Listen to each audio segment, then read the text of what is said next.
11 দলীয় জোট কর্তৃক আয়োজিত আজকের নির্বাচনী সভার সম্মানিত সভাপতি, সম্মানিত সঞ্চালক, সংগ্রামী 11 দলীয় ইসলামী ও দেশপ্রেমিক জনতা, আপনারা সবাই অবগত আছেন আগামী 12 তারিখ ত্রয়োদশ জাতীয় সংসদ নির্বাচন। এই নির্বাচনে বাংলাদেশের জাতীয় রাজনীতিতে দুটো পক্ষে আজ বিভক্ত হয়েছে। একটি পক্ষ হল ইসলাম এবং দেশপ্রেমিক শক্তি, আর একটি পক্ষ হল ভারতীয় দাবেদারি গোলামি শক্তি, যারা দেশকে বিদেশের কাছে বন্ধক রেখে এ দেশের মানুষকে গোলাম করতে চায়।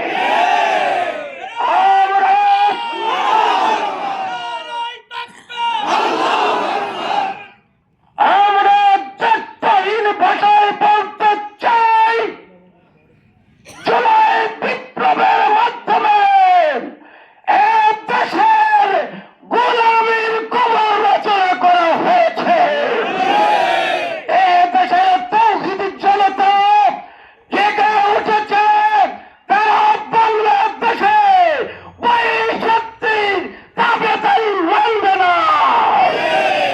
এই জন্য বাংলার তৌহিদি জনতা শপথ নিয়েছে আগামীর সংসদ হবে কোরআনের সংসদ, আগামীর দিন হবে কোরআনের দিন। আল্লাহ আইন ছাড়া বাংলাদেশে আর কোন আইনের শাসন চলবে না।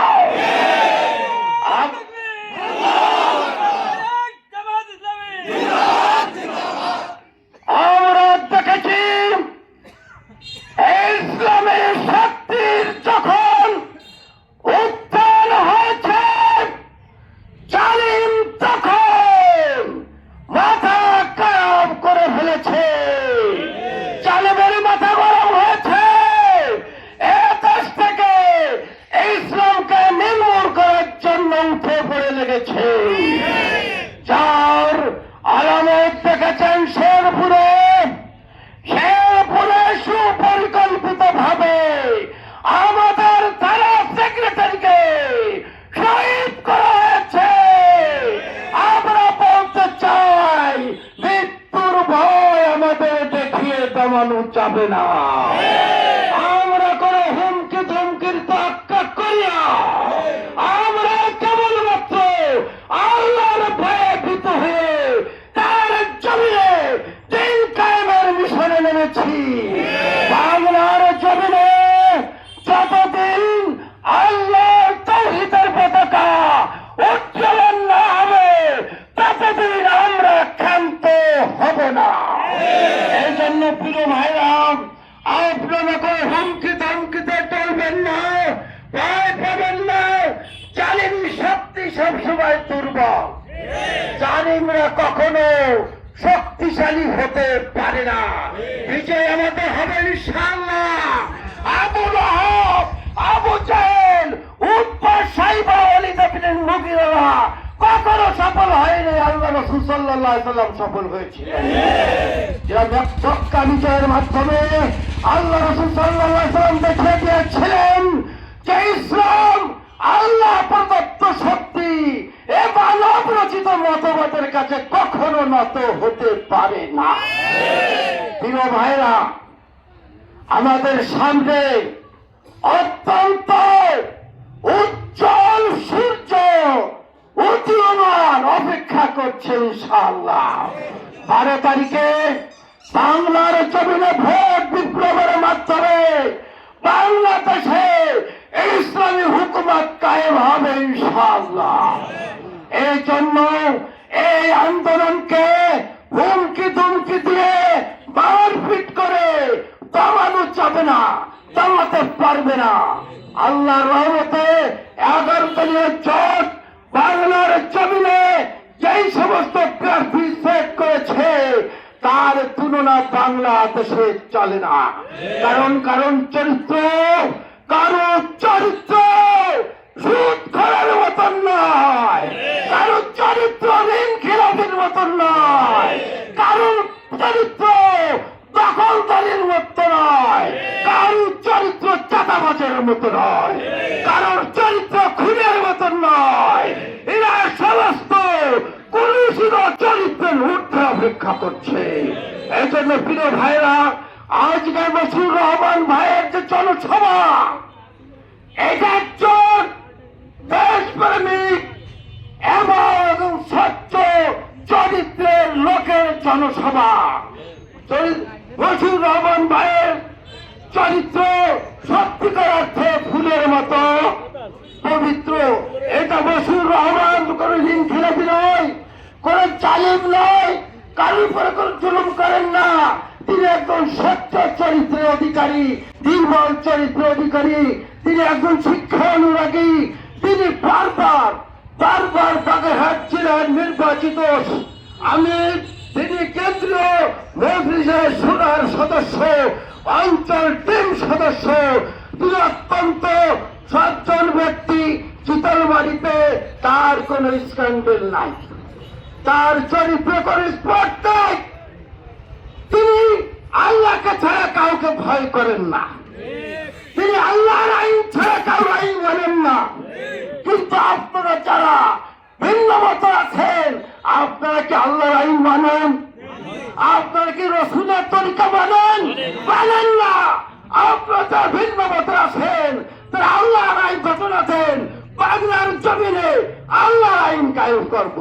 তাহলে বুঝবো যে আপনার মুসলমান, আপনার দেশপ্রেমিক, আপনার বাংলার মানুষের সঙ্গে ধোঁকাবাজি করেন না। প্রিয় ভাইরা, আপনারা আপনাদের আশেপাশে যে সমস্ত জনবসতি আছে, যে সমস্ত ভাই বোনের আছে, তাদেরকে বুঝান যে কুরানি সমাজ কাকে বলে আমরা দেখি নাই। আল্লাহ রসুল মদিনা রাষ্ট্র নামক যে ইসলামী রাষ্ট্র কায়েম করেছিল, তার আদলে বাংলাদেশে আগামীতে আমরা একটি ইসলামী রাষ্ট্র কায়েম করতে চাই। আমরা দেখতে চাই কুরআনের রাজ্যে কিরকম মানুষ শান্তিতে থাকতে পারে, নিরাপদে থাকতে পারে, মানুষের অর্থ কিভাবে নিরাপদে থাকে, দেশ কিভাবে নিরাপদে থাকে, এটা আমরা দেখতে চাই। আপনারা দেখতে চান না? দেখতে চান না? তাহলে ঘরে বসে দেখা যাবে? ঘরে বসে ওঠে দেখা যাবে? একজন মাঠে ময়দানে ছায় করতে হবে। যে ভোট যুদ্ধ আগামী 12 তারিখ সংগঠিত হবে, এই ভোট যুদ্ধে প্রতিটি মানুষকে আপনাকে বোঝাতে হবে যে আগামী 12 তারিখে যে ভোট যুদ্ধ হবে, এই ভোট যুদ্ধ 54 বছরের ইতিহাসের সেরা ভোট যুদ্ধ হবে। ভোট ডাকাতি মুক্ত যুদ্ধ হবে। এই যুদ্ধে ভোট যোদ্ধাদের বিরুদ্ধে, ভোট ডাকাতদের বিরুদ্ধে আমাদের বিজয় লাভ করতে হবে। নাহলে আমাদের এই দেশে নিরাপদে বসবাসের কোন সুযোগ থাকবে না। এই জন্য এই দেশকে, এই দেশের মানুষকে গুন্ডা মুক্ত রাখতে হলে, রাজনৈতিক ব্যবসায়ী মুক্ত রাখতে হলে। আজকে বড় দুঃখ লাগে, যাদের কোনো কর্ম নেই তারা করে রাজনীতি। এটা কি কোনো স্লোগান হলো, কোনো কথা হলো বলেন? যাদের রাজনীতি করা দরকার তারা হবে দেশপ্রেমিক, তারা হবে কর্মমুখ, তারা হবে তারা হবে শ্রমজীবী, তারা হবে মেহনতি মানুষ, তারা হবে শিক্ষা অনুরাগী, তারা হবে চরিত্রবান। কিন্তু আজকে দেখা যায় যে অশিক্ষিত, অর্ধশিক্ষিত, বেকার, তারা অপেক্ষায় থাকে রাজনীতি করলে ভবিষ্যতে দল ক্ষমতায় গেলে আয় করা যাবে। ঠিক না? দল যদি ক্ষমতায় গেলে প্রয়োগ করা যাবে, ভাই পাতিয়ে, ভাইয়ের কাছে ভর দিয়ে 1000 কোটি টাকার মালিক হব, সেই দিন শেষ। ওদিন আর বাংলাদেশে ফিরে আসবে না। ভাই বানিয়ে বাংলাদেশে আর রাজনৈতিক ব্যবসায়ীদের আর ব্যবসা করার সুযোগ দেওয়া হবে না ইনশাআল্লাহ। এই জন্য আপনাদের সোচ্চার হতে হবে, আপনাদের দুর্বার বড় আন্দোলন করতে হবে। আগামী দিনে ইসলামী এবং দেশপ্রেমিক সৎ লোকের হাতে এ দেশের নেতৃত্ব তুলে দেবো আমরা ইনশাআল্লাহ। দেবো তো ইনশাআল্লাহ। এই জন্য আপনাদের সবাইকে আগামী যে কয়েকদিন আছে এই কয়েকদিন বিশ্রাম নিলে চলবে না। বিশ্রাম নিলে হবে। আমাদের সামনে যুদ্ধ। এই যুদ্ধে যদি আমরা শুয়ে শুয়ে গল্প করে সময়টা নষ্ট করি তাহলে কি হবে? জাতির সাথে আমাদের প্রতারণা করা হবে। এই জন্য জাতির সঙ্গে আর প্রতারণা নয়। আমাদের মূল্যবান সময়টাকে কাজে লাগিয়ে আমরা বলবো, অতীতে যারা ক্ষমতায় ছিল তারা বাংলার মানুষের অর্থ লুটপাট করে বিদেশে প্রচার করেছে। আমরা আর পাচার হতে দেব না। আমরা মানুষকে বুঝাবো, বাংলার মানুষের ম্যান্ডেট নিয়ে এই দেশের মানুষের উপরে জুলুম চালিয়েছে। আর কোন জালিমের জন্ম বাংলাদেশে হবে এই সুযোগ আমার দিতে চাই না। দিতে চান? আর মাসলুম হতে চান? জালিমকে সুযোগ দিতে চান? জালিমকে যদি সুযোগ আর দিতে না চান তাহলে আপনাদের প্রত্যেককে বাকি যে 12-13 দিন আছে এই 12 দিন প্রতিদিন মানুষের কাছে আমাদের যেতে হবে, দোরগোড়ায় যেতে হবে, যে ভোট ভিক্ষা করতে হবে। আল্লাহ রাব্বুল আলামিন আমাদের সকলের চিন্তা, শ্রম এবং মেধাকে কবুল করুন। আল্লাহ আমাদের সকলকে সুস্থ রাখুক, দীর্ঘায়ু কামনা করে আমি আমার বক্তব্য এখানে শেষ করছি। বাংলাদেশ জিন্দাবাদ।